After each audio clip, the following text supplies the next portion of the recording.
अमीर बेटी का सौदा। अमीर बाप की बेटी शिल्पी को मुकेश पसंद होता है, लेकिन दोनों के बीच हैसियत की दीवार खड़ी होती है। और फिर कहीं नौकरी कर लो ना, क्या हमेशा ये लोहे की सलाखों के पीछे भागते रहते हो? कितनी मेहनत करते हो। शिल्पी, नौकरी से कुछ नहीं होगा। तुम लोगों की हैसियत तक पहुंचना है तो अपना ही बिजनेस करना पड़ेगा, वरना तुम्हारे पापा किसी और से तुम्हारी शादी करवा देंगे। अच्छा, ऐसे किससे करवा देंगे? मैं तो तुमसे ही शादी करूंगी। बोल दिया तो बोल दिया, बस। मुकेश उस बेचारी को समझाता भी तो क्या। दुनिया के रीति रिवाजों से काफी दूर थी शिल्पी। भले ही बड़े बाप की बेटी, लेकिन सादगी इतनी कि क्या कहना। बेटा शिल्पी, कल तुमको देखने लड़के वाले आने वाले हैं, तैयार रहना। मैंने तुम्हारी माँ को समझा दिया है। घर के सारे नौकर चाकर को वो समझा देगी कि स्वागत कैसे करना है। कैसी बात कर रहे हैं पापा? मैं तो मुकेश से प्यार करती हूँ, उसी से शादी करूंगी। मैंने आपको बताया था ना। मुकेश किसका बेटा है? वो स्टील किंग सिंघानिया का, या वो जो बड़े ज्वेलरी वाले हैं मेहता, उनका?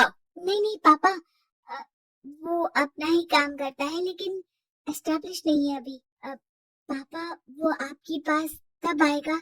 जब कुछ बन जाएगा। आप प्लीज थोड़ा सा वक्त दे दीजिए। पिता को शिल्पी की बात पर गुस्सा आ जाता है। वो उससे कुछ नहीं कहते और शिल्पी की माँ के पास जाते हैं। यह संस्कार देकर बड़ा किया तुमने शिल्पी को, और कैसे मैं किसी भिखारी के साथ उसकी शादी कर दूं? कौन है ये मुकेश? मैं जानती हूँ, बड़ा ही होनहार लड़का है। शिल्पी से बहुत प्यार करता है और शादी करना चाहता है। अरे ऐसे कैसे मैं किसी से भी अपनी बेटी की शादी कर दूं? कोई भी उठकर आए और कहे कि मैं शादी करना चाहता हूँ तो मैं शादी कर दूं? कान खोल कर सुन लो, कल उसे अच्छे से तैयार कर देना, क्योंकि जो लड़का मैंने देखा है शिल्पी के लिए, वो करोड़पति घर का बेटा है, समझी? लाख मना करने पर भी शिल्पी को उस लड़के से मिलवाया जाता है जो उसके पिता ने उसके लिए देखा था। देखिए, मैं किसी और से प्यार करती हूँ और उसी से शादी करूंगी। ये तो बहुत अच्छी बात है कि तुम किसी और से प्यार करती हो, क्योंकि मैं भी किसी और से प्यार करता हूँ। लेकिन शादी तो हम दोनों को ही करनी होगी। जानती हो ना, ये बिजनेस और ये सारा कुछ। शिल्पी को समझ में नहीं आता कि वो क्या कह रहा है, लेकिन वो समझ जाती है कि वो लड़का भी किसी और से प्यार करता है। पिताजी, वो भी कह रहा था कि वो किसी और से प्यार करता है। हाँ तो करने दो ना, हमने तो नहीं रोका। तुम अपना देखो, शादी के लिए हाँ कर गया है वो। लेकिन क्यों? अरे वो और मैं दोनों ही एक दूसरे से प्यार नहीं करते, फिर शादी क्यों कर ले? पापा, एक बार सिर्फ मेरे कहने पर आप मुकेश से मिल ले। पिता शिल्पी के कहने पर फॉर्मेलिटी के लिए ही सही, लेकिन मुकेश को घर बुला लेते हैं। देखो, ज्यादा वक्त नहीं दे पाऊंगा। ये बताओ कि शादी के बाद कहाँ रखोगे उसे? 2 कमरे के मकान में? नहीं सर, मैंने 2 साल के बाद का सारा प्लान कर लिया है। मैंने आयरन इंडस्ट्री खड़ी करने के लिए पूरा ब्लूप्रिंट तैयार किया है।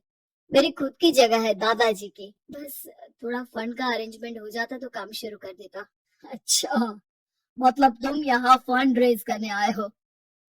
मुकेश समझ जाता है कि उसके पिता शिल्पी की शादी उससे कराने के मूड में नहीं है। फंड आप कभी दे भी नहीं पाएंगे मुझे। मुझे तो सिर्फ शिल्पी चाहिए। मैं उसके बिना नहीं रह सकता सर। मैं उसे बहुत खुश रखूंगा। वो तो हर पति का धर्म होता है। वो तो मैं किसी से भी उसकी शादी करा दूं, वो उसे खुशी रखेगा। लेकिन देखो, मैं ज्यादा बात को घुमाना नहीं चाहता। वो बड़े घर की लड़की है, उसे काम काज की आदत नहीं। अभी वो समझ नहीं रही, लेकिन तुम तो समझो। मैं किसी भी हालत में शिल्पी की शादी तुमसे नहीं करवा सकता। मुकेश पिता से लाख मन्नतें करता है, लेकिन वो नहीं मानते। शिल्पी की शादी उस अमीर लड़के से हो जाती है। शादी के बाद क्या हम लोग मेरी माँ के घर चले? मुझे उन लोगों की बहुत याद आ रही है। हाँ हाँ, जाओ जाओ। वैसे भी आज मैं अपनी गर्लफ्रेंड के साथ मसूरी जा रहा हूँ, तुम जा सकती हो। कैसी बात कर रहे हैं? अब हम लोगों की शादी हो गई है, आप कैसे किसी और लड़की के साथ जा सकते हैं? अरे मैंने तो तुम्हें शादी के पहले ही बता दिया था कि मेरी कुछ गर्लफ्रेंड्स हैं। अब प्लीज ये टिपिकल बीवी वाला रोना धोना शुरू मत कर देना। शिल्पी पिता के घर जाती है और माता पिता को सारी बात बता देती है। इतना गंदा इंसान निकलेगा, मैंने तो सोचा ही नहीं था। अरे क्यों कराई मेरी फूल जैसी बेटी की शादी ऐसे घर में। और तो क्या हो गया, शुरू शुरू में हर घर में ऐसा होता है, धीरे धीरे ठीक हो जाएगा। और वैसे भी उन लोगों के साथ हम लोगों की एक बड़ी डील फाइनल हुई है, समझे? उन लोगों से रिश्ता बनाकर रखो, तभी पैसों की बारिश होगी। पापा, अब समझ में आया कि आपने मेरे साथ ऐसा क्यों किया। मुकेश आपके सामने गिड़गिड़ा कर गया कि वो मुझे बहुत खुश रखेगा, लेकिन आपने मेरी शादी एक ऐसे लड़के से करा दी जो किसी और लड़के से प्यार करता है और शादी सिर्फ समझौते के लिए कर रहा है। पापा, मैं जा रही हूँ, लेकिन इस घर में कभी पैर भी नहीं रखूंगी।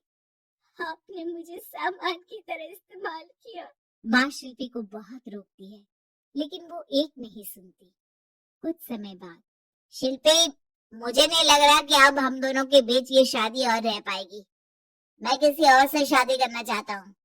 वैसे तुम परेशान मत हो ना, तुम्हारे पापा के साथ हम लोगों की डील जो चल रही है ना, वो नहीं रुकेगी, क्योंकि तुम बहुत अच्छी लड़की हो। ठीक है, मैं जा रही हूँ, तलाक के पेपर में साइन करके। लेकिन एक शर्त है, मैं कहाँ गई ये बात मेरे पिता तक नहीं पहुँचनी चाहिए। शिल्पी घर छोड़कर चली जाती है। वो एक नौकरी करती है और अपना जीवन खुद संभालती है। लेकिन एक दिन, शिल्पी जी, आपसे मालिक मिलना चाहते हैं।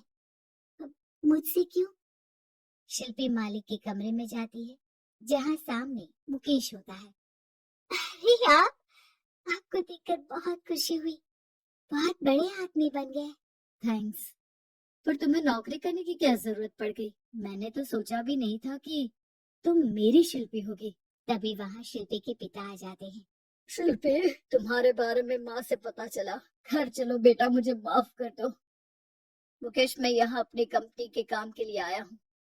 तुम्हारी कंपनी की डील अगर हमें नहीं मिली तो हम बर्बाद हो जाएंगे। वैसे अब तुम चाहो तो शिल्पी की शादी मैं तुमसे कराने को तैयार हूँ। बस करिए पापा, ये क्या सौदा लगा रखा है आपने? जिस कंपनी से आपकी डील हो, अपनी बेटी की शादी उसी के घर करा देते हैं। शिल्पी मुकेश से माफी मांगती है और वहां से जाने लगती है कि मुकेश उसे रोक लेता है।